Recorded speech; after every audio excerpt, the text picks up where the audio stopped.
দর্শক স্বাগত জানাচ্ছি আমাদের নিয়মিত আয়োজন এখন প্রকাশ অনুষ্ঠান। আজকে আমরা যে বিষয়ে কথা বলবো সেটা হচ্ছে এখন রাজনীতি। আওয়ামী লীগ নিষিদ্ধের দাবিতে প্রধান উপদেষ্টার বাসভবন যমুনার সামনে অবস্থান কর্মসূচি শেষে এখন শাহবাগে মোড়ে অবস্থান করছে ছাত্র জনতা। এর আগে যমুনার সামনে সমাবেশে সংহতি জানায় বিভিন্ন সংগঠন, রাজনৈতিক দল ও জুলাই বিপ্লবের বিভিন্ন প্ল্যাটফর্ম। আওয়ামী লীগ নিষিদ্ধ করার যে দাবি বিভিন্ন রাজনৈতিক দল ও সংগঠন জনগণের পক্ষ থেকে উঠেছে তা সরকার গুরুত্বের সাথে বিবেচনা করছে। এ ব্যাপারে রাজনৈতিক দলগুলোর সাথে আলোচনা করে দ্রুতই সিদ্ধান্ত নেওয়া হবে বলে জানিয়েছেন প্রধান উপদেষ্টা ডক্টর মোহাম্মদ ইউনূস। এদিকে সংস্কারের নামে কালক্ষেপণ ও স্বৈরাচারের দোসরদের দেশ থেকে অন্তর্বর্তী সরকার সহযোগিতা করছে এমন অভিযোগ করেছেন বিএনপির ভারপ্রাপ্ত চেয়ারম্যান তারেক রহমান। সেই সাথে একটা সময় আমরা দেখছি যে নির্বাচন, কখনো সংস্কার, কখনো আওয়ামী লীগকে নিষিদ্ধকরণ, এইসব তালগুলোর মধ্য দিয়েই মোটামুটি রাজনীতির মাঠ গরম। মোটামুটি এসব বিষয় নিয়ে আজকে আমরা কথা বলবো। গোটা আয়োজন জুড়ে আপনাদের সাথে আছি আমি মোস্তফা কামাল স্বপন। শুরুতেই আমি একটু পরিচয় করাতে চাই, আমাদের সাথে রয়েছেন ডক্টর মোহাম্মদ আব্দুল মান্নান, সহকারী সেক্রেটারি, ঢাকা মহানগর দক্ষিণ, বাংলাদেশ জামায়াত ইসলামী। সেই সাথে রয়েছেন শাম্মী আক্তার, সাবেক এমপি এবং উনি স্থানীয় সরকার বিষয়ক সহ সম্পাদক বিএনপি। রয়েছেন নাজমুল আশরাফ, প্রধান সম্পাদক গ্লোবাল টেলিভিশন। তিনজনকে স্বাগত জানাচ্ছি। আমি শুরুতেই একটু আব্দুল মান্নান আপনার কাছে যেতে চাই। সেটি হচ্ছে যে আমরা দেখলাম যে গত রাত থেকেই রাতভর যে ছাত্র জনতার ব্যানারে যারা ছিলেন, এনসিপি বা ইনকলাব মঞ্চ, ছাত্র শিবির যারা ছিলেন, যমুনার সামনে তারা অবস্থান করেছেন। সেখান থেকে এখন তারা গিয়েছেন আপনার শাহবাগ মোড়ে। তাদের একটাই দাবি, আওয়ামী লীগকে নিষিদ্ধকরণ এবং তাদের বিচার করার জন্য সুনির্দিষ্ট রোড ম্যাপ তারা চাচ্ছেন। পরিস্থিতি যদি এমন হয় তাহলে আবার কি সেই শাহবাগে আওয়ামী লীগ, আমরা দেখলাম যে শাহবাগ ব্যবহার করে সেই জায়গাটায় সরকারের উপর একটা চাপ সৃষ্টি হয়েছিল, তার কি পুনরাবৃত্তি ঘটতে যাচ্ছে কিনা? জি, আপনাকে অসংখ্য ধন্যবাদ। এখন টিভির দর্শক শ্রোতা দেশবাসীকে ধন্যবাদ জানাই। আমার সম্মানিত সহ আলোচক যারা আছেন তাদেরকেও ধন্যবাদ জানাই। আপনি অত্যন্ত গুরুত্বপূর্ণ একটা বিষয়ের অবতারণা করেছেন। এটা বাংলাদেশের ইতিহাসে একটা কলঙ্কজনক অধ্যায় হয়েছিল যে আমাদের তৎকালীন সহকারী সেক্রেটারি জেনারেল কেন্দ্রীয় আব্দুল কাদের মোল্লার রায়কে কেন্দ্র করে তখন সেই রায়টা পরিবর্তনের জন্য যাবজ্জীবন ফাঁসি দিয়েছে, যাবজ্জীবন কারাদণ্ড দিয়েছিল নিম্ন আদালত, আন্তর্জাতিক ট্রাইব্যুনাল। আর এইটাকে মানতে পারে নাই তখনকার যারা আওয়ামী দোসর ছিল বা আওয়ামী লীগের লোক এবং তাদের দোসররা, যার কারণে তারা শাহবাগে একত্রিত হয়েছিল এবং শাহবাগ থেকে তারা ইমরান এইচ সরকারের নেতৃত্বে গণজাগরণ মঞ্চ তৈরি করেছিল। সেই মঞ্চের থেকে যে দাবিগুলো করা হয়েছিল, সেই দাবিটা মানে ইমরান এইচ সরকার যে নাম, এই নামটা তখন কিন্তু সারা দেশে মনে হয়েছিল যে এটাই সরকার, তারা যা বলে তাই হয়। তো সেই জায়গা থেকে তাদের চাপের মুখে সংসদে কি হয়, একটা আইন পাশ করা হয় এবং দুর্ভাগ্যজনক হলো সত্য, এটা কলঙ্কজনক পৃথিবীর ইতিহাসে যে এই আইনটা 2 বছর ব্যাকডেটে কার্যকারী দেখানো হয়, দিয়ে তাকে উচ্চ আদালতে ফাঁসির রায় দেওয়া হয় এবং সেই রায় কার্যকারী করে তাকে তার অধিকার থেকে, বিচারিক অধিকার থেকে, মানে কাদের মোল্লাকে কসাই কাদের সাজিয়ে তাকে ফাঁসি দেওয়া হয়েছিল। আমি যে কথাটা বলতে চাইছিলাম তারই প্রেক্ষিতে আবার শাপলা চত্বরে কিন্তু আর একটা জাগরণ এসেছিল এবং 13ই মে শাপলা চত্বরে যে শাহাদাতের ঘটনা ঘটেছিল, আলেম ওলামা, ইসলামপন্থী, ডানপন্থী, সেই শাপলা চত্বরে কিন্তু বিএনপি নেত্রী বেগম খালেদা জিয়াও কিন্তু ঢাকাবাসীকে সেখানে আসতে বলেছিলেন। সারা দেশের মানুষ কিন্তু সেখানে এসেছিল, অর্থাৎ সেখানে কিন্তু এই অন্যায়ের বিরুদ্ধে মানুষ এসেছিল।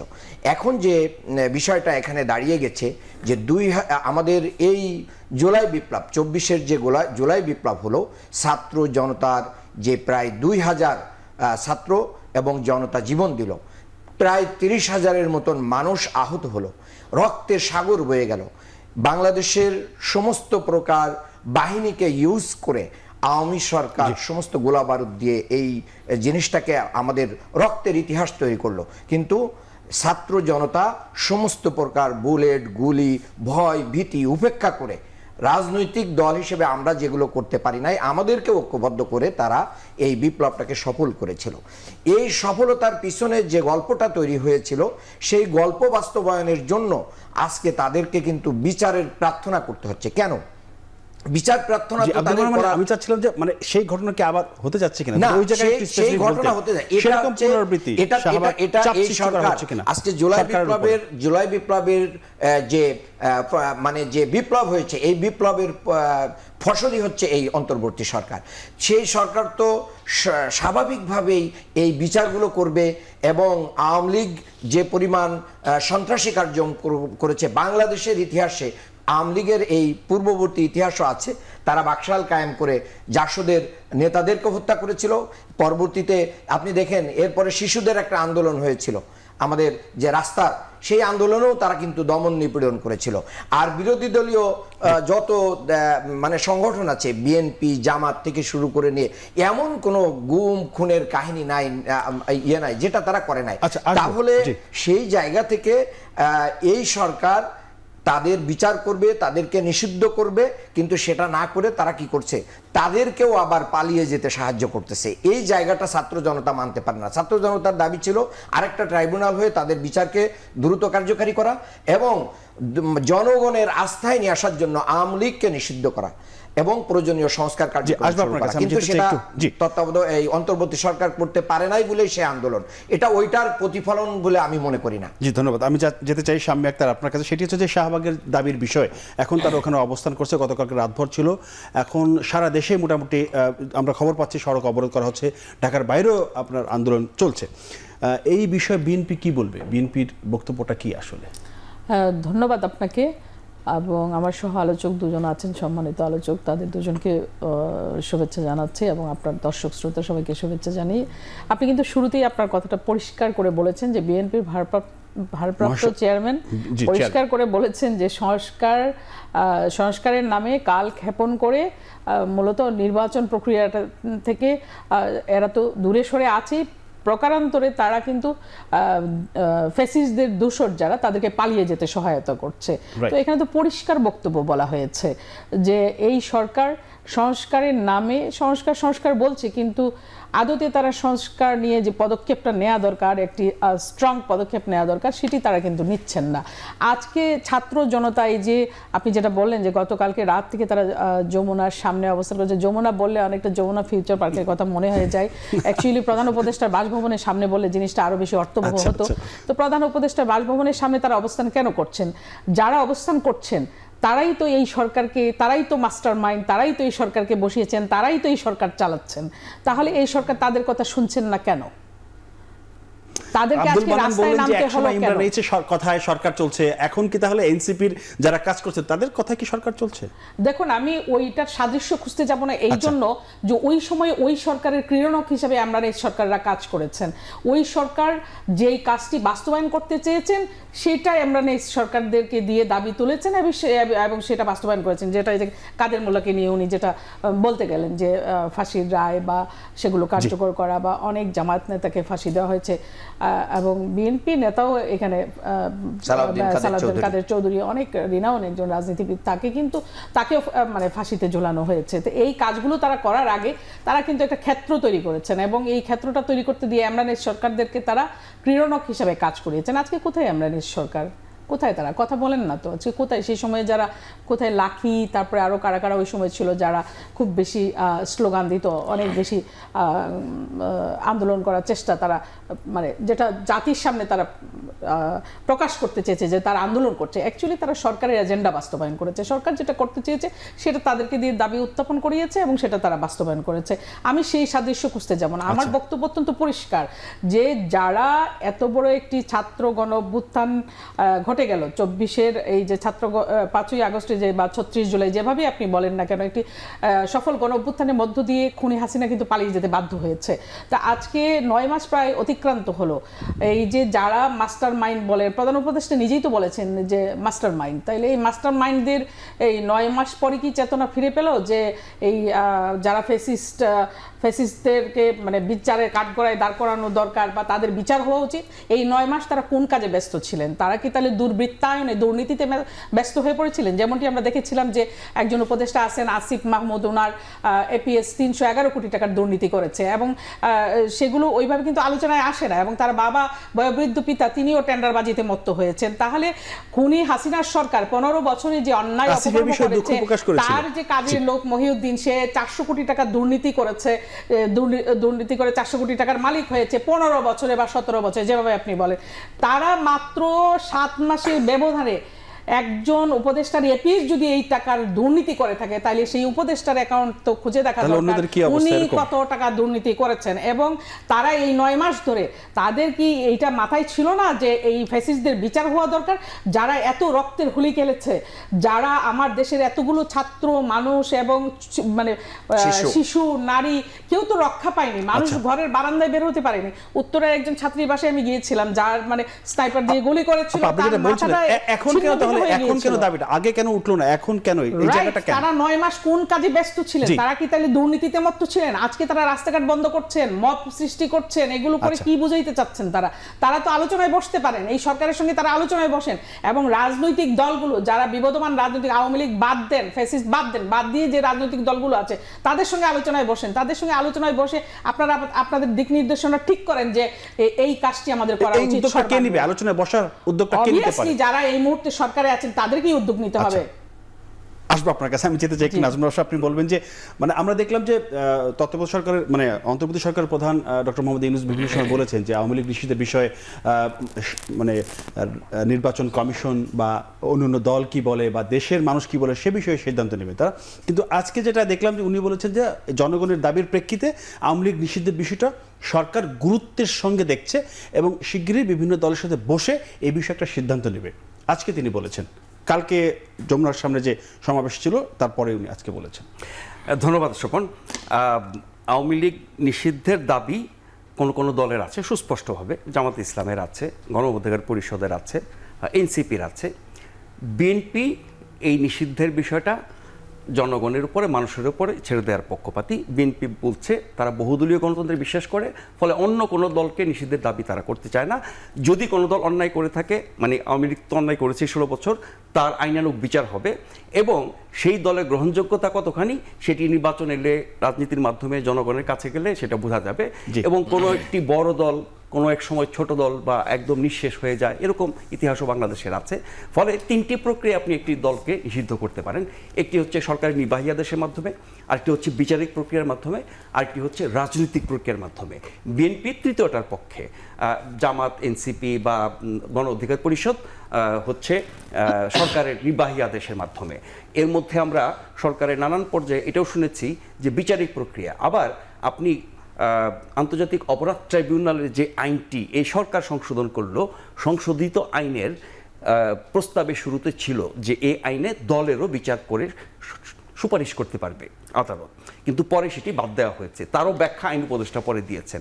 মানে আওয়ামী লীগ নিষিদ্ধের প্রশ্নে সরকারের অবস্থান অস্পষ্ট, বিভ্রান্তিকর, চাতুর্যপূর্ণ এবং অনেক রকমের নাটকীয়তায় ভরপুর। ফলে সরকারের অবস্থানটা কি? সরকার কি রাজনৈতিক প্রক্রিয়া যাবে, নাকি নির্বাহী আদেশের মাধ্যমে করবে, না বিচারিক প্রক্রিয়ার মাধ্যমে করবে? এই জিনিসটা কিন্তু স্পষ্ট না। আসবে, আমি একটু সামনে আপনার কাছে যেতে চাই। সেটি হচ্ছে যে আপনাদের যে 31 দফা, সেখানে একটি কথা আছে রিকনসিলিয়েশন। যদি আমি এটার অনুবাদ ওইভাবে খুঁজে বের করি যে বন্ধুত্বের সম্পর্ক পুনরুদ্ধার, সমঝোতা, পুনর্মিলন, মানে রিকনসিলিয়েশন কি? তাহলে আপনারা তো সবাইকে নিয়েই থাকতে চেয়েছেন। আমরা বলেছি পাহাড়ি সমতল যারা আছে, হিন্দু, বৌদ্ধ, খ্রিস্টান, মুসলিম, সকলে মিলে আমরা একটা জাতি, সেই জাতিটা হচ্ছে বাংলাদেশি। এই ন্যাশনালিস্ট যেই বিষয়টা, যেটা মানে বাংলাদেশি জাতীয়তাবাদের যে ভিত্তিটা শহীদ রাষ্ট্রপতি জিয়াউর রহমান দিয়ে গিয়েছিলেন, বাংলাদেশি হিসেবে আমাদের পরিচয় দিয়ে গিয়েছিলেন, সেইটার ভিত্তিতে আমরা সকলে মিলে একটা দেশে বাস করব এবং সেখানে কোনো হানাহানি বা প্রতিহিংসা পরায়ণতা সেগুলো আমাদের মধ্যে থাকবে না, হিংসা বিদ্বেষ এগুলো থাকবে না। এই দেশটা সকলের, এই দেশের মালিক এই দেশের জনগণ। এই দেশটা কারো দলের না, কোনো ব্যক্তির না, কোনো দলের না, কোনো ব্যক্তির না, এটা হচ্ছে সকল মানুষের। এই দেশে যারা বাস করছেন, যারা জন্ম নিয়েছেন, যারা বাস করছেন, সেই সকল মানুষের। দেশের মালিক হচ্ছেন জনগণ, এটাই আমরা বলতে চেয়েছি এবং সবাইকে নিয়ে আমরা মিলেমিশে থাকতে চাই। ধন্যবাদ। আমি বিরতির পরে সে আলোচনা আবার শুরু করতে চাই। দর্শক, একটা বিরতি নিচ্ছি, ফিরছি শীঘ্রই, আশা করি সাথেই থাকবেন।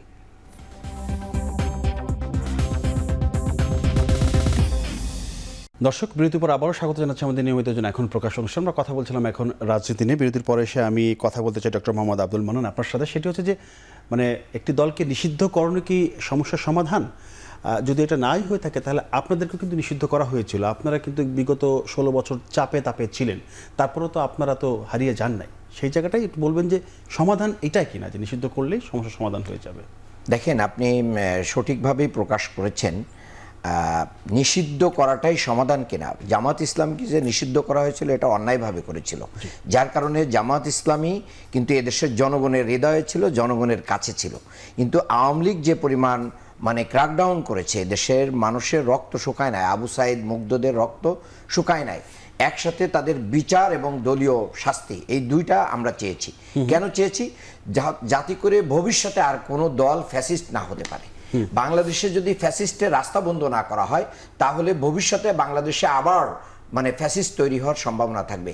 কারা ফ্যাসিস্ট হবে সেটা ভবিষ্যতই বলে দেবে। কিন্তু আওয়ামী লীগ যদি আবার কখনো ক্ষমতায় আসে, আওয়ামী লীগ তো যেভাবে আসে তার চেয়ে আরও ভয়ঙ্কর রূপে ফিরে আসবে। তারা তো 2000 ছাত্র জনতাকে হত্যা করেছে। ভবিষ্যতে যদি আওয়ামী লীগ আবার কামব্যাক করে তাহলে তো 40,000 করতে পারে।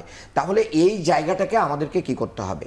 দ্বিতীয় হচ্ছে যে জবাবদিহিতা যদি আপনি তৈরি করতে চান রাজনৈতিক দল এবং ব্যক্তির ভিতরে, তাহলে তাদের এই পানিশমেন্টের মুখোমুখি করতে হবে। সেই জায়গা থেকে আমরা বলছি আওয়ামী লীগ কিন্তু ভয়ঙ্কর রূপে ফিরে আসবে। এবং এবার কিন্তু বৈশাখী মেলায় কিন্তু আপনারা দেখেছেন যে শেখ হাসিনা কিভাবে প্রত্যাবর্তন করতে পারেন তার একটা সিম্বল কিন্তু জনগণ প্রকাশ করে দিয়েছে, ছাত্র জনতা প্রকাশ করেছে। তাহলে বাংলাদেশ ওই জায়গায় ফিরে যেতে চায় না, যার কারণে বাংলাদেশের মানুষ চাচ্ছে, ছাত্র জনতা চাচ্ছে, সবাই চাচ্ছে যে আওয়ামী লীগের ব্যাপারে একটা দফারফা হয়ে যাক। এই সরকার কেন এটাকে নিয়ে খেলতেছে এটা আমাদের বুঝিয়ে আসে না। আমরা মনে করি রাজনৈতিক দল হিসেবে আমাদেরও স্ট্যান্ড ক্লিয়ার থাকা উচিত। আমি মনে করি যে এখানে আমরা চাতুর্যপূর্ণ অবস্থান নিচ্ছি যে আমরা এটা সময় বলে দেবে, অবস্থান বলে, তাহলে কি আমরা বলবো যে 3 টার্ম আমাদেরকে নির্বাচনে কি করা হয়েছে, বিভিন্নভাবে আমাদেরকে বিরত রাখা হয়েছে, ডামি নির্বাচন হয়েছে, আগের নির্বাচন হয়েছে। তাহলে যে জায়গা থেকে বেগম খালেদা জিয়াকে কারারুদ্ধ করা হয়েছে, জামাত নেতাদেরকে ফাঁসি দেওয়া হয়েছে, গুম খুন করা হয়েছে, তারেক রহমানকে দেশ ছাড়া করা হয়েছে, এত কিছুর পরেও কি আমাদের বোধোদয় হচ্ছে না যে আমাদের এখানে একটা কি আসা উচিত, একটা সৌহার্দ্যপূর্ণ অবস্থান তৈরি হওয়া উচিত এবং যারা সন্ত্রাসী, যারা জঙ্গি, যারা বাংলাদেশের স্বাধীনতাকে অন্য দেশের হাতে তুলে দিতে চায় তাদেরকে বাংলাদেশে রাজনীতি করার অধিকার দেওয়ার কোনো সুযোগ নেই। সামনে একটা আপনি একটু বলবেন যে এই যে বিচার প্রক্রিয়ার কথা বলা হচ্ছে, বিচার প্রক্রিয়া এর মধ্যে শুরু হয়েছে, সংস্কার কথা বলা হচ্ছে, তাহলে রাজনীতির যে মূল জায়গাটা রাজনীতিবিদদের মূল জায়গাটা নির্বাচন, সেই নির্বাচনের কি খবর? সেই জায়গাটা কবে সেটা নিয়ে তো বিএনপি বারবারই বলে আসছে। আমি গতকালকেও আমার জেলা হচ্ছে হবিগঞ্জ, আমি সেখানে একটা সমাবেশ যোগ দিয়ে আসলাম। সেই সমাবেশটা ছিল যে ন্যূনতম সংস্কার সাধন করে দ্রুত নির্বাচনের দাবিতে সেই সমাবেশটি ডাকা হয়েছিল। তার মানে হচ্ছে জনগণ এই যে ধরেন গত 15টা বছর, একটা হলো আপনার বিনা ভোটে প্রার্থী নির্বাচিত হলো তারা, আরেকটা হলো আপনার দিনের ভোট রাতে করে নিল তারা, আরেকটা হলো আমি ডামি নির্বাচন। তিনটি নির্বাচনে জনগণ মূলত ভোট দিতে পারেনি। তাহলে যে বিরাট জনগোষ্ঠী যারা ভোট থেকে বঞ্চিত হলো এবং দীর্ঘ সময় আমরা যে আন্দোলন সংগ্রাম করলাম জনগণের ভোটাধিকার পুনরুদ্ধারের দাবিতে, সেটি তো আমরা এখনো করতে পারিনি। যে জন্য বিএনপি বারবারই দাবি করছে ন্যূনতম সংস্কার করে আপনি অতি দ্রুত স্পেসিফিক নির্বাচনের রোডম্যাপ ঘোষণা করেন। আপনাকে তো স্পেসিফাই করতে হবে। আপনি কখনো বলছেন ডিসেম্বরে, কখনো বলছেন জুনে, কখনো বলছেন মার্চে। এনসিপি বা অন্যরা তো বলছে যে আগে বিচার করতে হবে, মৌলিক সংস্কার করতে হবে, এসব না করে নির্বাচনের নাম মুখে নেওয়া যাবে না। দেখুন, এনসিপিরা নির্বাচনের নাম মুখে নেওয়া যাবে না এটা এই মুহূর্তে এসে বলছে। তার আগে বিগত 7 মাস বা 8 মাস তারা কি এই ধরনের কথা বলেছে? তারা কিন্তু বলেনি। আমি মনে করি যে সংস্কার এবং নির্বাচন দুটো সাংঘর্ষিক কোনো বিষয় নয়। সংস্কার একটি চলমান প্রক্রিয়া, এটি তো বন্ধ হয়ে যাবে না, এটি শেষ হয়ে যাবে না। এটি আপনি পৃথিবী যতদিন আছে আপনি যদি পরিবর্তন করতে চান, পরিমার্জন করতে চান, পরিবর্ধন করতে চান, আপনি যদি সংস্কার করতে চান সেটি আপনি করতে পারবেন। এটি একটি এটি ধারাবাহিকভাবে চলে আসবে। এর পাশাপাশি আপনি নির্বাচনের যে রোডম্যাপটি ঘোষণা করবেন সেইখানে আপনি সংঘর্ষের কি দেখতে পাচ্ছেন? নির্বাচন দেরিতে হলে কোনো সমস্যা? নির্বাচন দেরিতে হলে তো অবশ্যই সমস্যা। আপনি যে অনির্বাচিত সরকারের হাতে দেশ তো নিরাপদ আমরা মনে করছি না। আজকে যে এই সেলিনা হায়াত আইভীকে যে গ্রেপ্তার করা হলো, জামাই আদরে তাকে দেখা গেল যে নাস্তা পানি খাইতে দেওয়া হয়েছে, অথচ আমরা যখন 9 পার্লামেন্টে আমি পার্লামেন্ট মেম্বার ছিলাম, আমাদের যিনি চিফ হুইপ ছিলেন তার উপরে যেইভাবে সেই হারুনরা, বিবেকরা যেভাবে সংসদ ভবনে ন্যাক্কারজনকভাবে তার উপরে হামলা করা হয়েছিল, তাকে গ্রেপ্তার করার চেষ্টা করা হয়েছে, তাকে শারীরিকভাবে হেনস্থা করা হয়েছে, সামাজিকভাবে হেনস্থা করা হয়েছে। আমার ছোট্ট বাচ্চাগুলো এসে আমাকে প্রশ্ন করছে, মামুনি এই যে চিফ হুইপ যে ফারুক আঙ্কেল, উনি কি চোর? ওনাকে পুলিশ এইভাবে দৌড়াচ্ছে কেন? তাহলে মানে আপনি দেখেন ছোট্ট শিশুর মনে এই প্রশ্নটি উদয় হয়েছিল সেদিন। কত বড় লজ্জাজনক একটি ঘটনা। তাহলে আমরা এইরকম পরিস্থিতি মোকাবেলা করে 15 বছর আমরা আন্দোলন করে গেছি ধারাবাহিকভাবে, সেটি ভোটাধিকার পুনরুদ্ধারের দাবিতে। দেশের মানুষ ভোট দিতে পারে না দীর্ঘদিন, তাহলে আপনি এটাকে ইগনোর করার কোনো সুযোগ তো আপনার নাই। আপনি কোন কারণে এটাকে ইগনোর করছেন? আপনি সংস্কার করেন, নির্বাচনের রোডম্যাপ ঘোষণা করেন। 10 সেকেন্ড জাস্ট আমি যেটা বলতে চেয়েছি, আপা বলেছেন যে ন্যূনতম সংস্কার, আমরা বলছি মৌলিক সংস্কারে যদি রাজনৈতিক দলগুলো যত দ্রুত ঐক্যমত হবে তত দ্রুত বাংলাদেশে নির্বাচন চলে আসবে। আমরা এই যে সংস্কার বিষয়ে বারবার শুনছি, ন্যূনতম সংস্কার, মৌলিক সংস্কার, প্রয়োজনীয় সংস্কার, তারপর যৌক্তিক সংস্কার, এরকম সংস্কারের মধ্যে আমরা আছি। আসবো, সংস্কার নিয়ে আসবো। আমি একটু যেতে চাই নাজমুল মুদ্রা আপনার কথা কাছে। হচ্ছে, যেই সংস্কারটি করলে আপনি একটি ক্রেডিবল, একটি ইনক্লুসিভ ইলেকশন দিতে পারবেন, সেই যে জায়গাটায় আপনারা যেতে ইলেকশনে চাচ্ছেন, জি। জনগণ তার ভোটাধিকার নির্ভয়ে নির্বিঘ্নে প্রয়োগ করতে পারবে, সেই সংস্কারটি করে আপনি নির্বাচন দিবেন। সেখানে গড়িমসি করছেন কেন? আসলে আপনি একটু বলবেন যে আন্দোলনটা এখন হচ্ছে শাহবাগে, এবং তারা ঘোষণার এরই মধ্যে দিয়ে দিয়েছে যে আপনার দাবি আদায় না হওয়া পর্যন্ত তারা সেখান থেকে উঠবে না। কিছুদিন রাজনীতি কোথায় যাচ্ছে? কিছুদিন আগে ঢাকা মহানগর পুলিশের পক্ষ থেকে একটা নিষেধাজ্ঞা জারি করা হয়েছিল। আমার জানা মতে সেই নিষেধাজ্ঞা এখনো ওঠে নাই। সচিবালয়ের শাহবাগ এবং যমুনা, প্রধান উপদেষ্টা বাসভবন, এসব এলাকায় কোনো বিক্ষোভ সংঘর্ষ করা যাবে না। কিন্তু আমরা তো আজকে করতে দেখলাম এবং করা হয়েছে, এবং যারা বিক্ষোভ করেছেন তাদেরকে আপনার কি বলে ঠান্ডা পানি খাওয়ানো হয়েছে, ঠান্ডা পানি ছিটিয়ে তাদেরকে শান্ত করা হয়েছে, শীতল করা হয়েছে। তার মানে হচ্ছে যে ওই নিষেধাজ্ঞার পরও ওখানে এটা করতে দিয়েছে সরকার। তাহলে কি এখানে সরকারের সায় আছে এই ধরনের একটা বিক্ষোভ করার জন্য? যদি বলি যে সরকারের সায় আছে, এই মুহূর্তে আওয়ামী লীগের নিষিদ্ধের দাবি তো সেই 5ই আগস্টের পর থেকে অনেক দল করে আসছে, সেটি নিয়ে আলোচনা আছে, যেটা কিছুক্ষণ আগে বললাম যে এটা নির্ভর করছে এই বিষয়টা, এই দাবিটা নিষ্পত্তি সরকারের উপরে। আপাতত সরকার কোন পথে যাবে এবং কি করবে, সরকার চাইলে তার যে কোনো একটা অবস্থান স্পষ্ট বলতে পারে, সেটা তারা করছে না, তারপর এটাকে জিয়ে রাখছে এবং এটা নিয়ে নানা রকমের আন্দোলন হচ্ছে, বিক্ষোভ হচ্ছে। এখন যমুনায় যে টানা বিক্ষোভ হচ্ছে, শাহবাগে বিক্ষোভ হচ্ছে এবং তারা সারা দেশে ছড়িয়ে যাচ্ছে, এই সংকটটা তৈরি, এই পরিস্থিতিটা তৈরি করার কারণটা কি? এই পরিস্থিতি তৈরি করার কারণ হচ্ছে অন্য অনেক কিছুকে ঢেকে ফেলা, অন্য অনেক কিছু থেকে দৃষ্টি সরিয়ে ফেলা। আমাদের যে এই মুহূর্তে সবচেয়ে বড় জাতীয় সংকট এবং বিপদ হতে যাচ্ছে, যেটি নিয়ে গত 1-2 সপ্তাহ অনেক আলোচনা হয়েছে, সেটি হচ্ছে আমাদের এই যে করিডোর দেওয়ার যে চিন্তা সরকারের, আমাদের যে মিয়ানমার নিয়ে যে সংকট, আমাদের যে রাখাইন কেন্দ্রিক যে সংকট, আমাদের যে রোহিঙ্গাদের নিয়ে যে সংকট। এবং আমরা জানি যে এই অঞ্চলে বিশেষ করে মিয়ানমারে আমেরিকার ভূমিকা, চায়নার ভূমিকা, আরও অনেক পরাশক্তির ভূমিকা, আঞ্চলিক ভূমিকা, অনেক কিছু আমরা জানি। সেখানে আমরা কিভাবে জড়াচ্ছি, আমাদের স্বাধীনতা, সার্বভৌমত্ব, জাতীয় নিরাপত্তা কিভাবে বিঘ্নিত হতে পারে, এই আলোচনা অনেক হয়েছে গত কিছুদিনে। সেই বিষয়টি তো ধামাচাপা পড়ে যাবে যখন আপনি এই ধরনের পরিস্থিতি তৈরি করবেন এবং এরকম দাবিকে সামনে নিয়ে আসবেন, এটা নিয়ে আপনি খেলতে থাকবেন, নিষ্পত্তি করবেন না। কিন্তু ঠিক একইভাবে আরও কয়েকটা ঘটনা গত দুদিনে ঘটেছে। রাষ্ট্রপতির আপনার বিদেশ চলে যাওয়া, এখন সাবেক একজন রাষ্ট্রপতি আপনার বিমানবন্দর দিয়ে স্বাভাবিক নিয়মে পার হয়ে চলে গেছেন, এটা সরকার জানে না, স্বরাষ্ট্র উপদেষ্টা জানে না। এগুলো খুব হাস্যকর কথাবার্তা। তারপরে শ্রীনাথ হায়বের কথা উনি বলছেন, শ্রীনাথ হায়বে কে গ্রেপ্তার করতে গেছে রাতের বেলা, উনি বলছেন সকাল না হলে উনি পুলিশের সাথে যাবেন না। অনেক কিছু হয়েছে, এলাকার মানুষ বিক্ষোভ করেছে, আরও অনেক কিছু হয়েছে। যাই হোক, মানে এই যে ঘটনাগুলো একটার পর একটা সামনে নিয়ে আসা মানে কি, অন্য অনেক সংকটকে ঢেকে দেওয়া। তার মধ্যে যেটা বলি, দেশের এখনকার যে অবস্থা, যা কিছু আমরা দেখছি এবং তার আড়ালে যা কিছু হচ্ছে বা হতে পারে, আগামীতে যেসব আশঙ্কার কথা বলা হচ্ছে, সব কিছু মিলিয়ে দেশ কিন্তু ভালো অবস্থায় নাই।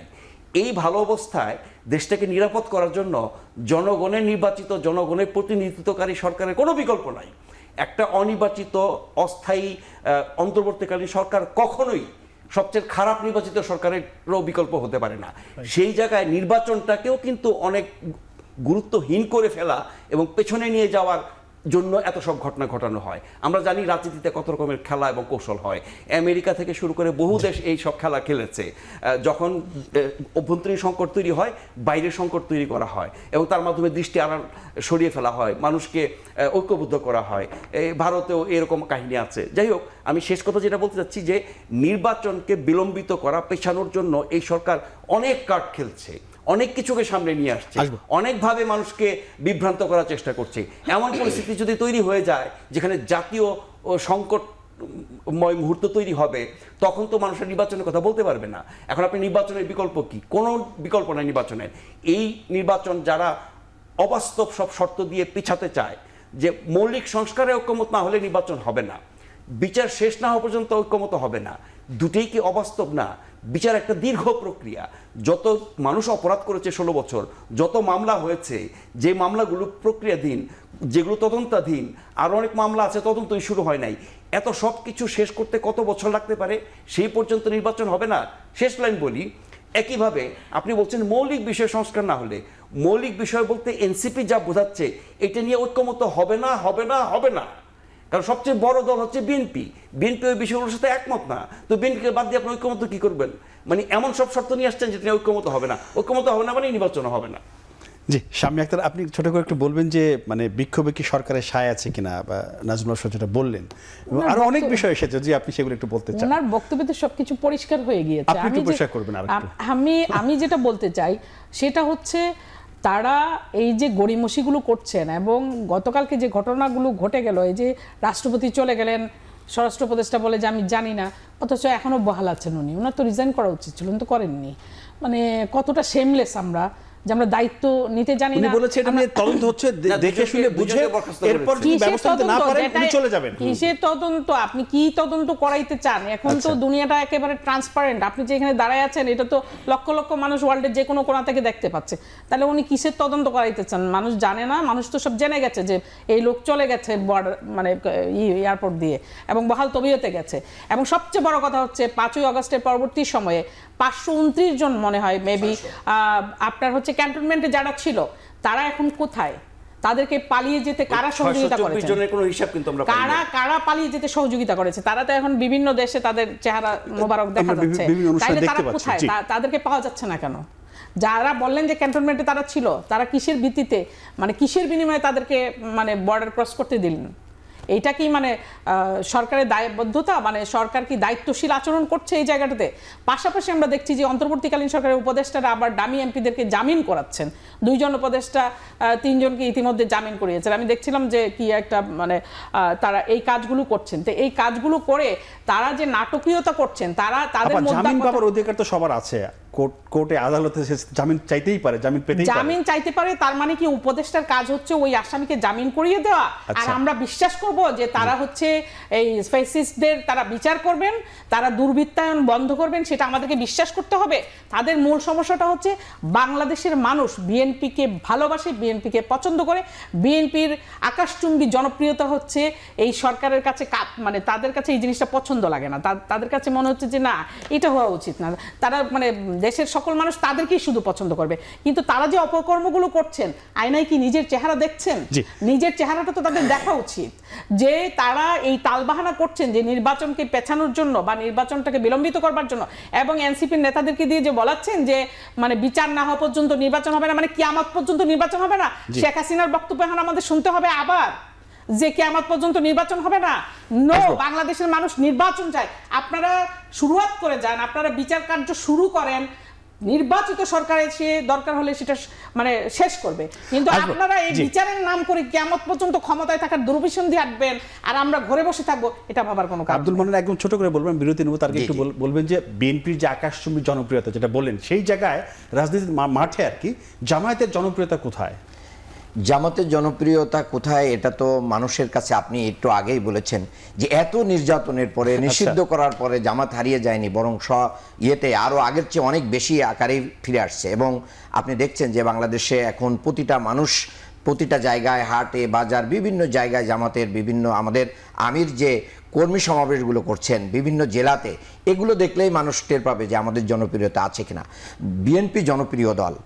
বাংলাদেশের মানুষ এই দলটার বা আমাদের যে কোনো রাজনৈতিক দলের আদর্শিক পরিবর্তন দেখতে চাই। টেম্পো স্ট্যান্ডের রাজনীতি, নিজেদের দলের ভিতরে হানাহানি করে মার্ডার হওয়ার রাজনীতি, দখলের রাজনীতি, চাঁদাবাজির রাজনীতি, এই যে আওয়ামী পুনর্বাসনের ক্লিন ইমেজের নামে আওয়ামী লীগ পুনর্বাসনের রাজনীতি, মানব ভাই, এগুলো আপনাদের দেখতে চায় না। দলের যে আদর্শ- এই জায়গায় এসে মানুষ যে পরিবর্তনগুলো দেখতে চাচ্ছে, আমি মনে করছি যে বিএনপির হাইকমান্ড এগুলো রিয়ালাইজ করতেছেন এবং তারা সেভাবে তাদের রাজনীতিকে সাজানোর চেষ্টা করছেন। এবং আমি দেখলাম যে 31 দফার ভিতরে এমন অনেকগুলো বিষয় এসেছে যে বিষয়গুলো প্রশংসার দাবি রাখে।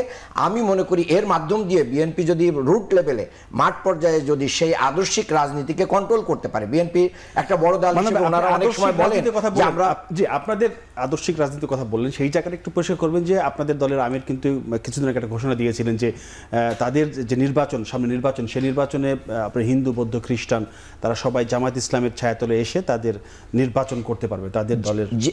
যেহেতু জামাত ইসলামী করার অধিকার বাংলাদেশের প্রতিটি নাগরিকের জন্য ওপেন, আচ্ছা, ঠিক আছে, তাহলে যে কোনো ধর্মের লোক বাংলাদেশে জামাত ইসলামী করতে পারে। এখানে আওয়ামী লীগকে বলা হয় নাই, যে কোনো ধর্মের লোক। তা যে অন্য ধর্মের যে কোনো লোক বাংলাদেশ জামাত ইসলামীর যদি সহযোগী হয় বা কর্মী হয়, তাহলে সে কেন নির্বাচন করতে পারবে না? এই জন্যই তাদেরকে ওপেন করে দিয়েছেন, কারণ এই বাক্সগুলো তো একমাত্র আওয়ামী লীগই ইউজ করতো, ভোট ব্যাংক মনে করতো, তাদের জায়গাও দখল করতো এবং সম্পত্তি মনে করতো। আমরা তাদেরকে বলেছি যে আপনারা না, তো কোরআন সুন্নাহ অনুযায়ী যেভাবে চলতে চান সেইভাবে একজন অন্য ধর্মের মানুষ কোরআন সুন্নাহ অনুযায়ী যে মদিনা রাষ্ট্র গঠন হয়েছিল, আপনি জানেন সেই রাষ্ট্রের ভিতরে ইহুদি, বৌদ্ধ, খ্রিস্টান, পৌত্তলিক, অগ্নিপূজারী সবাইকে নিয়েই আল্লাহ রসুল সাল্লাল্লাহু আলাইহি ওয়াসাল্লাম রাষ্ট্র প্রতিষ্ঠিত করেছেন। কাজে এই দেশে যদি আমরা ক্ষমতায় আসি, জনগণ যদি আমাদেরকে বসায়, এই দেশে সবাই বসবাস করবে, নাগরিক হিসেবে বসবাস করবে এবং সেই অধিকার তারা পাবে, মিলেমিশে থাকবে। মিলেমিশে থাকবে। অফকোর্স এটাই ইসলামের সৌন্দর্য। আবার বিরতি নিচ্ছি। এটাই দর্শক, সৌন্দর্য। জি দর্শক, একটা বিরতি নিচ্ছি, ফিরছি শিগগিরই, আশা করি সাথেই থাকবেন।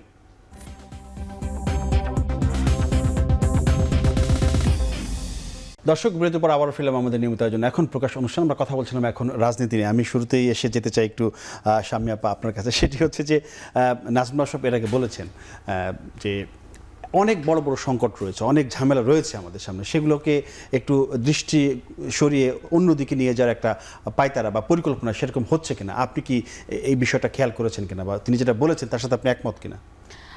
ডেফিনেটলি সেটা হতে পারে। কারণ হচ্ছে কি, আপনি দেখেন যে মানবিক করিডোরের যে বিষয়টি ইতিমধ্যে গত 2 সপ্তাহ ধরে যে আলোচনা বিভিন্ন টিভি টকশোগুলোতে হয়েছে, সেখানে দেখা গেছে যে আপনি মানবিক করিডোরের নামে যে দেশগুলো ইতিপূর্বে আপনার এই করিডোরগুলো দিয়েছিল বা এই কাজগুলো তারা করেছিল, পরবর্তীতে দেখা গেছে যে সেখানে আপনার মিলিটারি ইন্টেলিজেন্স ঢুকেছে, ইন্টারনেট ঢুকেছে, এবং একদিন সকালবেলা উঠে দেখা গেছে যে সেই জনপদ আর সেই দেশের নাই।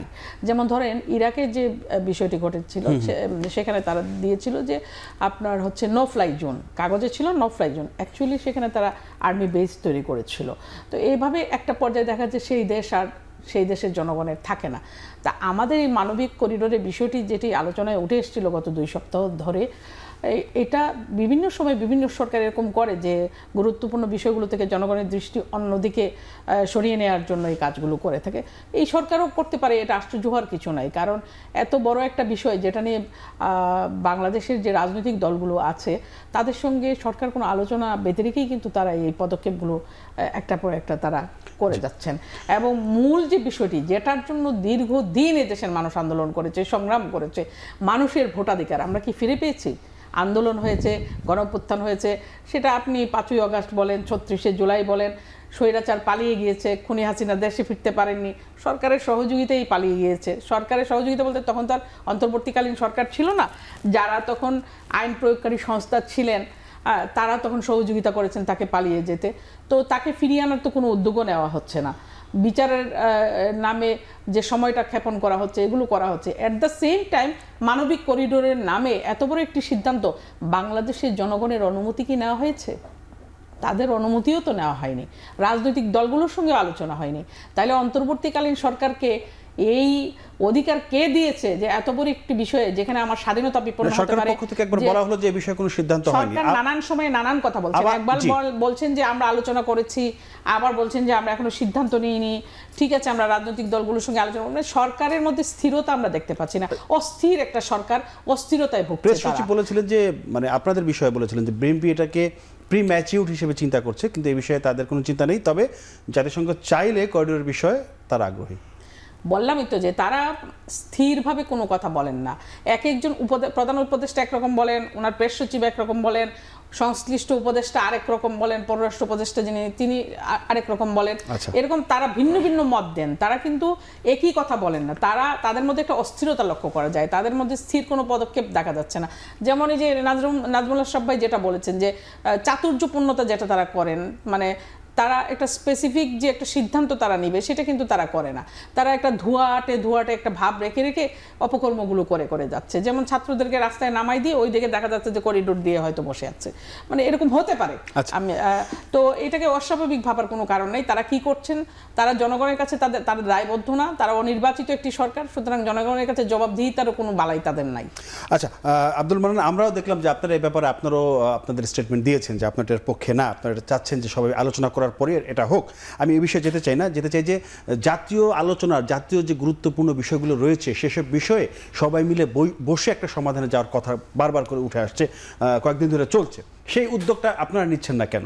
মানে বারবার সবাই বলে যে বিএনপি নিবে, কেউ বলে সরকার নিবে, আমি বলতে চাই যে আপনারা কেন নিচ্ছেন না? অনেক ধন্যবাদ আপনাকে। দেখেন, আমরা নিচ্ছি না তা না, আপনারা দেখেন যে যাদের সাথে আমরা আলোচনা করব, আমাদের আমির যখন লন্ডনে গিয়েছিলেন তখন কিন্তু ম্যাডাম জিয়ার সাথে সাক্ষাৎ করেছেন এবং উনি ব্রিফ করেছেন, এবং সেখানে বিএনপির ভারপ্রাপ্ত চেয়ারম্যান তারেক রহমান ওনার সাথেও সাক্ষাৎ করেছেন। উনি কিন্তু ওনার ব্রিফিংয়ে বলেছেন যে যখন কথা হয়েছে তখন তো শুধু স্বাস্থ্যের খবরই হয় নাই, এর পাশেও কিন্তু আরও খবর হয়েছে। তাহলে যে আমরা আলোচনা করছি না, আমরা বলছি না, বিষয়টা এরকম না। দ্বিতীয় কথা হচ্ছে যে বাংলাদেশের যে সংকটটা আছে, অন্তর্বর্তী সরকার তো কোনো বড় আমাদের কিছু সকল দলের মতামতের ভিত্তিতে এই সরকারটা হয়েছে। এই সরকারটা কিন্তু হঠাৎ করে কেউ নিয়ে কয়েকজনের নাম দিয়ে বসে যায় নাই। এটা বিএনপির এখানে আছে বঙ্গভবনে, আমাদের সমস্ত দলরাই এখানে, আপনারা সবাই মিলে মত দিয়ে এই সরকার গঠিত হয়েছে। সেই সম্পর্কটা, সেই বন্ধনটা সমস্ত রাজনৈতিক দলগুলোর মধ্যে কি এখনো আছে? আমি তো দেখি যে এই জায়গায় সংকট চরম আকার ধারণ করেছে। দেখেন, একটা সংসারের যে ইউনিটি, এটা ধরে রাখার জন্য সবচেয়ে বড় ভূমিকা পালন করে বড় ভাই। তা রাজনীতিতে বাংলাদেশে বড় ভাইয়ের দায়িত্ব হচ্ছে বিএনপি। তো বিএনপি এই উদ্যোগগুলোকে যত ভালো করে নিবে এবং অন্য রাজনৈতিক দলগুলোকে ঐক্যবদ্ধ রেখে তারা যতদূর এগিয়ে বিশ্বাসের জায়গায় নিয়ে যেতে পারবে, তত দ্রুত বাংলাদেশে একটা জাতীয় ঐক্যমত তৈরি হবে, এবং জাতীয় ঐক্যমত তৈরি হয়ে গেলে বাংলাদেশের নির্বাচনটাও দ্রুত চলে আসবে। জনগণ সেটা চায় যে বাংলাদেশের সমস্ত এখন যারা আছে সমস্ত দলের একটা রাজনৈতিক ঐক্যমত, এই ঐক্যমতটা হওয়াটা খুব জরুরি দেশের জন্য। নির্বাচন যদি পেছানো হয় তাহলে ক্ষতিটা কি? এবার আপনাকে জিজ্ঞাসা করতে চাই, নির্বাচন যদি এগিয়ে নেওয়া হয়, ডিসেম্বরের দিকে হয়, তাহলে কি কোনো সমস্যা আছে? না, কোনো সমস্যা নেই। তাহলে আপনারা তো চাচ্ছেন ফেব্রুয়ারি বা তারও পরে আপনারা বলছেন। জি না, ফেব্রুয়ারি আমরা তারপরে বলছি, এটা হচ্ছে যে আমাদের কার্যক্রমের উপর। দেখেন যে একটা সংস্কার কার্যক্রম যেটা শুরু হয়েছে, এই সংস্কার কার্যক্রম শুরু হওয়ার পরে আমরা কিন্তু ঐক্যমত এখনো হতে পারিনি। বিএনপি অধিকাংশ পয়েন্টে ঐক্যমত হয়েছে, কিন্তু প্রায় 26-27টা পয়েন্টে ঐক্যমত হতে পারে নাই। তাহলে এই জায়গায় রাজনৈতিক দলগুলো সুস্পষ্ট করে আমাদেরকে বলতে হবে যে আমরা একজনকে দলীয় প্রধান দেখতে চাই, একজনকে প্রধানমন্ত্রী দেখতে চাই, একজনকে আবার সংসদ নেতাও হিসেবেও দেখতে চাই। এত পাওয়ার যদি একজনের থাকে তাহলে তো আবার নতুন করে ফ্যাসিস্ট হওয়ার সম্ভাবনা থাকবে। এই ক্ষমতার ভারসাম্যের জায়গায় আমাদেরকে সুস্পষ্ট করে বলতে হবে।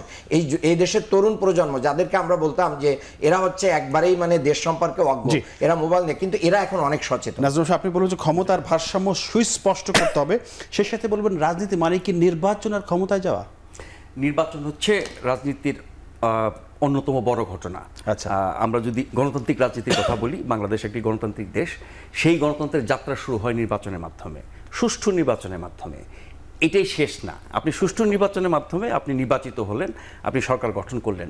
সরকার গঠন করে আপনি কি করছেন, তখন আপনি কতটা গণতান্ত্রিক, কতটা আইনসম্মত কাজ করছেন, কতটা সুশাসন নিশ্চিত করছেন, কতটা ন্যায় বিচার নিশ্চিত করছেন, কতটা আইনের শাসন নিশ্চিত করছেন, কতটা মানব অধিকার, নাগরিক অধিকার নিশ্চিত করছেন, তার উপরে হচ্ছে আপনার মার্কিং হবে যে আপনি নির্বাচিত হয়ে আসছেন ভালো নির্বাচনের মাধ্যমে। জনগণ আপনাকে চেয়েছে, তাই আপনি ক্ষমতায় এসেছেন। কিন্তু ক্ষমতায় এসে যদি আপনি স্বৈরতান্ত্রিক আচরণ করতে থাকেন, তাহলে তো ওই নির্বাচনের যে ফল জনগণ বা দেশ পাওয়ার কথা সেটা তারা পাবে না। কিন্তু শুরুটা তো করতে হবে আপনাকে নির্বাচন দিয়ে। যেই সুষ্ঠু নির্বাচন গত আপনার 16 বছর হয় নাই, তো সেই নির্বাচনটা আগে নিশ্চিত না করলে আপনি ভালো শাসনের দিকে যাত্রাটা শুরুই তো করতে পারবেন না। যতক্ষণ পর্যন্ত আপনি এটা না করছেন। জেনে তো না হয় যেন না, ওই যে বলছি সুষ্ঠু নির্বাচন, গ্রহণযোগ্য নির্বাচন, জনগণের কাছে গ্রহণযোগ্য, দেশ বিদেশে সকল গ্রহণযোগ্য রাজনৈতিক দলের এবং কাছে সকল রাজনৈতিক দলের কাছে গ্রহণযোগ্য, ফ্যাসিস্ট বাদে। হ্যাঁ, এবং আপনার দৃশ্যত বড় ধরনের কোনো ত্রুটি থাকবে না। হয়তো 1-2% ত্রুটি থাকতে পারে বাংলাদেশের মতো নির্বাচনে, আমেরিকার মতো নির্বাচনে ত্রুটি বিচ্যুতি আমরা খুঁজে পাই, কিন্তু আমি বলছি যে যেসব হাস্যকর নির্বাচন আমরা 14 সালে, 18 সালে এবং 24 সালে দেখেছি, ওরকম নির্বাচন না। ফলে একটা ভালো নির্বাচনের জন্য কে না মুখিয়ে আছে, কিন্তু সেই নির্বাচনটা আগে হলে কার লাভ, পরে হলে কার লাভ, হিসাবটা এখানে চলছে। সে কারণে আমরা এক এক দলের অবস্থান এক এক রকমের দেখি। কোনো দল যারা মাত্র জন্ম নিয়েছে, এখন দল হয়ে উঠতে পারে নাই, তারা তো মানে 30 বছর পরে হইলে ভালো হয়, তখন তারা স্বাবলম্বী হবে। আর যারা নাকি পরিপক্ক হয়ে বসে আছে, জনগণের সমর্থনের প্রত্যাশায় আছে, এবং বাস্তবতা আমরা যেটুকু বুঝি বাংলাদেশে, যে দলটি সুষ্ঠু নির্বাচন হলে সবচেয়ে বেশি আসন পাবে, সবচেয়ে বেশি ভোট পাবে, জনসমর্থন পাবে, এবং তাদেরই সরকার গঠন করার সম্ভাবনা আছে, তারা তো মুখিয়েই থাকবে। আবার যারা ভাবছে যে আমি হয়তো সংখ্যাগরিষ্ঠ আসন পাবো না, ক্ষমতায় যাব না, কিন্তু আমি তো একটা বড় বিরোধী দল হতে পারবো, তাদেরও নির্বাচন নিয়ে অনীহা থাকার কথা নাই। আবার অনেক ছোট ছোট দল আছে, তারা বড় বড় দলের সাথে জোটবদ্ধ হয়ে 2-4-5টা আসন পেলে পরে তাদেরও একটা ক্ষমতায়ন হবে, তারাও প্রত্যাশা করছেন না। কিন্তু যাদের সম্ভাবনা সবচেয়ে কম, তারাই নির্বাচনের ব্যাপারে কম আগ্রহী। আর নির্বাচনকে আপনি কলঙ্কিত তখনই করবেন আপনি যদি গণতন্ত্রের বিশ্বাস না করেন। বললাম যে গণতন্ত্রের যাত্রা শুরু, এবং এর চেয়ে ভালো ব্যবস্থা পৃথিবীতে নাই। বহু বছর ধরে তো সারা বিশ্বে গণতন্ত্রের সবচেয়ে ভালো ব্যবস্থা, সেই ব্যবস্থার চেয়ে ভালো ব্যবস্থা যেহেতু নাই, ফলে আমাকে এই ব্যবস্থায় যেতে হবে। কিন্তু সেই ব্যবস্থাটা যাতে সঠিক হয়, সঠিক গণতন্ত্রের চর্চা হয়, জবাবদিহিতা থাকে, স্বচ্ছতা থাকে, দুর্নীতি কমে, এবং যেসব অনাচার আমাদের রাজনীতিতে 53 বছর 54 বছর ধরে আমরা দেখছি, সেগুলো হঠাৎ চলে যাবে না, যাতে কমে আসে।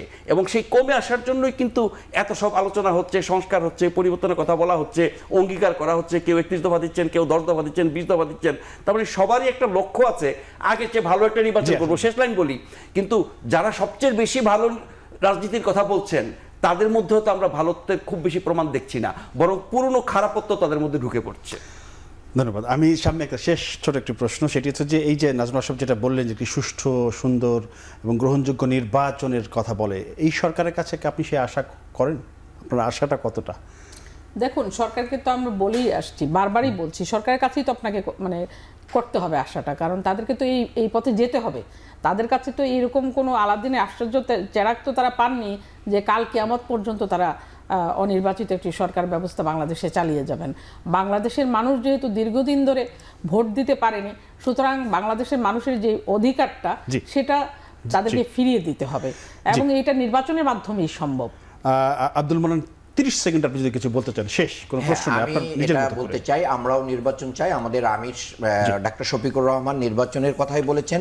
নির্বাচনের মাধ্যম দিয়েই বাংলাদেশের মানুষের ভোটাধিকার প্রতিষ্ঠিত হবে, কিন্তু সেই নির্বাচনটা হতে হবে জনগণের অংশগ্রহণে, এবং এই নির্বাচনের মাধ্যম দিয়ে দুর্নীতিকে জনগণ না বলার সুযোগ পাবে। এই নির্বাচনের মাধ্যম দিয়ে টেন্ডারবাজি, চাঁদাবাজি, দখলবাজি, এইগুলো মুক্ত একটা বাংলাদেশ গঠন হবে, এবং বাংলাদেশের শিক্ষা ব্যবস্থা, বিশেষ করে প্রতিবেশীদের যে চোখরাঙ্গানি, এই জায়গা থেকে বাংলাদেশ মুক্ত হবে। আমাদের বাংলাদেশের প্রতিবেশীদের যে ইন্টারফেয়ার, এটা মুক্ত একটা নির্বাচন যেন হয়, সেই প্রত্যাশায় বাংলাদেশ আছে। ধন্যবাদ জানাচ্ছি আব্দুল মান্নান, শাম্মী আক্তার এবং নাজমুল আশরাফ, তিনজনকে ধন্যবাদ। দর্শক, শেষবারের মতো শুধু বলবো যে আসলে একটি সুষ্ঠু, সুন্দর, গ্রহণযোগ্য নির্বাচনের অপেক্ষায় দেশের মানুষ।